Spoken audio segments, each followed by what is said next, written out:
So today is Tiger AMU's first MQ-9 sortie, which is a huge milestone, and not only for Creech, but for our AMU, because we're traditionally an MQ-1 focused maintenance unit.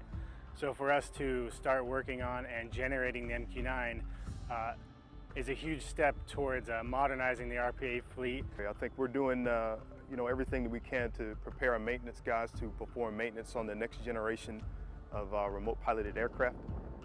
And the MQ-9 is just that platform. So it's imperative that we get in front of this and make sure that our manpower and our maintenance people are capable of sustaining that platform. While most people are unfamiliar with the RPA enterprise and mission sets that we do, it seems as if we have such a tie to the warfighter on the ground that this is an outstanding opportunity for us, for our airmen, and every one of them are excited to be here, to go downrange, to fight the fight. For our supervisors, our frontline supervisors, to really focus on the small details of our paperwork, to make sure those are all squared away. That's the biggest challenge we face right now. Tiger AMU has been here at Creech Air Force Base since we began flying MQ-1s out of Creech Air Force Base, back before it even became Creech Air Force Base. So in the beginning, there was Tiger Aircraft Maintenance Flight, back in that day is what it was known as, and Rattler Aircraft Maintenance Flight.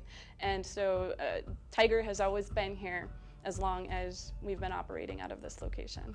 So the MQ-9 is going to be retired fully out of the inventory, at least that's what has been proposed.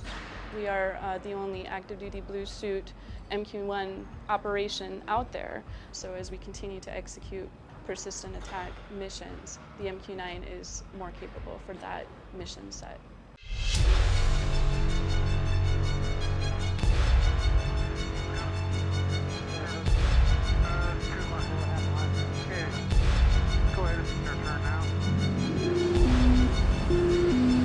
Out here at Northern Strike is to provide close air support and ISR capabilities and CSAR type capabilities that we haven't had out here before. As we were planning this exercise back in January, when they were asking if someone could support Northern Strike, it hadn't been done before. It's been tried as COA to fly either from North Dakota or Syracuse. To be able to bring that capability here locally and fly right off of the ramp and get them to the ranges that they need to get to is going to provide, a lot of support to the other agencies out there to be more successful, make this exercise what it's going to be in the future.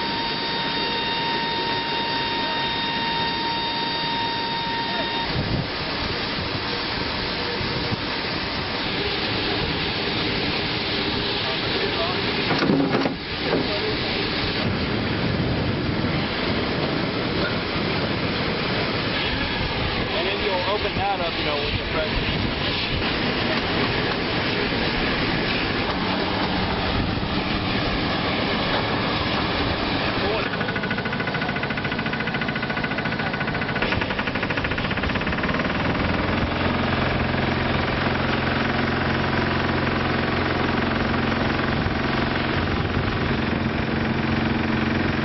Go ahead and do it. Just do it like you normally would. The other is on, let's do it on.